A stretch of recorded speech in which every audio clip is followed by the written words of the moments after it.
तनिष अरोड़ा जी होशियारपुर से। महाराज जी आपके चरणों में कोटि कोटि प्रणाम।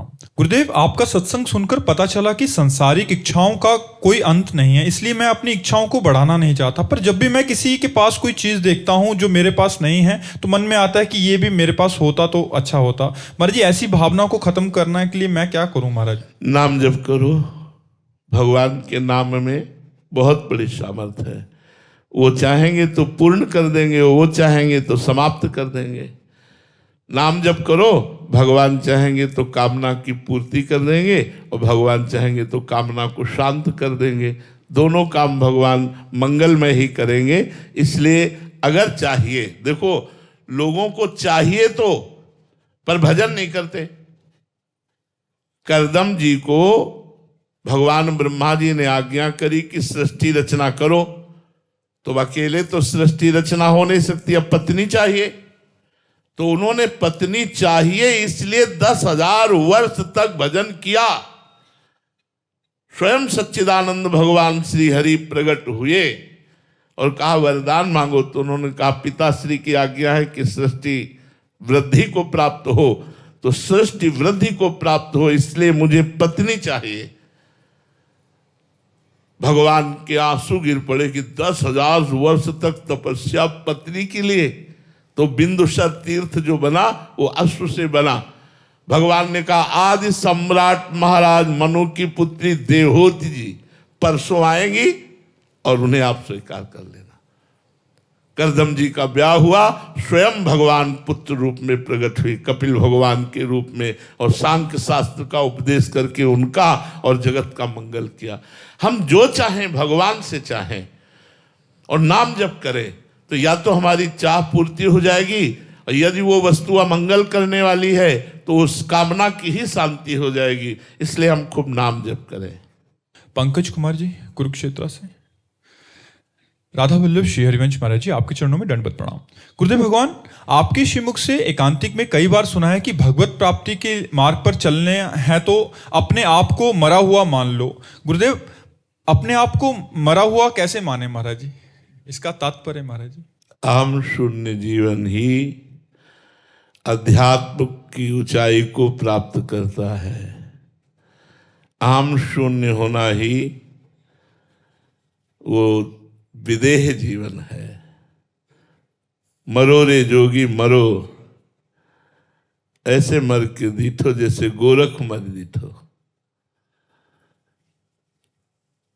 आपो त्याग जगत में बैठे, नहीं किसी से काम, उनमें तो कछु अंतर नहीं, संत कहो चाहे राम। मन मारिया तन वश में की ना, हुआ भरम सब दूर, बाहर से कछु दिखत नहीं, अंदर चमके नूर। आपो त्याग जगत में बैठे, नहीं किसी से काम, उनमें तो कछु अंतर नहीं, संत कहो चाहे राम। जो संपूर्ण संसार के भोगों से विरक्त हो चुका है, निर्विणस्य विरक्तस्य पुरुषस्योक्त वेदिनः मनस्त्यजति दौरात्म्यम चिंतितस्यानुचिंतया। जो समस्त भोगों से विरक्त हो चुका है, शब्द स्पर्श रूप रसगंध, जिसने संसार के नानात्व का चिंतन त्याग दिया है, गुरुदेव सदगुरुदेव संतजन शास्त्र इनके उपदेशों को भली भांति हृदयंगम करके निश्चित कर लिया है कि आत्मस्वरूप ही सत्य है और ये तीनों देह और इनका विलास असत्य है। इसलिए वो असत्य से मन को हटाकर सत्य स्वरूप आत्म स्वरूप श्री भगवान में या अपने आत्मा में स्थित कर दिया है। वो मरा हुआ पुरुष है, वो विदेह है, वो जीवन मुक्त है, वो अहम शून्य जीवन है।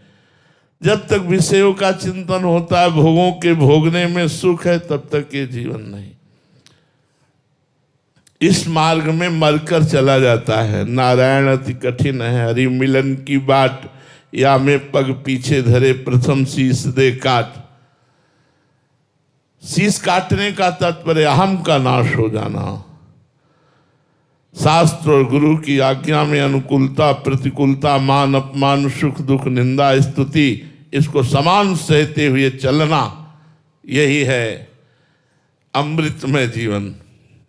मृत जीवन इधर तो अमृतमय जीवन इधर। मृत्युर्मा अमृतम गमय, असतो माँ सदगमय, तमसो माँ ज्योतिर्गमय। ये है, जब तक हमारा मन जिंदा है तो वो वासनाओं की खेल खेलने की इच्छा में हमें बांधता रहेगा। दुर्वासना मम सदा परिकर्षयन्ति, दुर्वासना सदैव हमें खींचती रहेगी। जब तक दुर्वासना के खेल खेलते रहेंगे तो उपासना परिपक्व नहीं होगी। वासनाएं नष्ट हुए बिना कोई उपासना की स्थिति नहीं प्राप्त करता, चाहे वो भगवत प्रेममयी उपासना हो, चाहे वो ज्ञानमयी उपासना हो, दोनों के द्वारा एक ही तत्व का अनुभव होता है। इसलिए मरने का तात्पर्य है संकल्प रहित मन, भगवत चिंतन परायण चित्त, भगवत चरणारविंद में ही सुख है, आत्म सुख ही सत्य है, ये निश्चय, और अहंकार का शुद्ध मय में या भगवान के चरणों में समर्पित हो जाना, यही तात्पर्य है।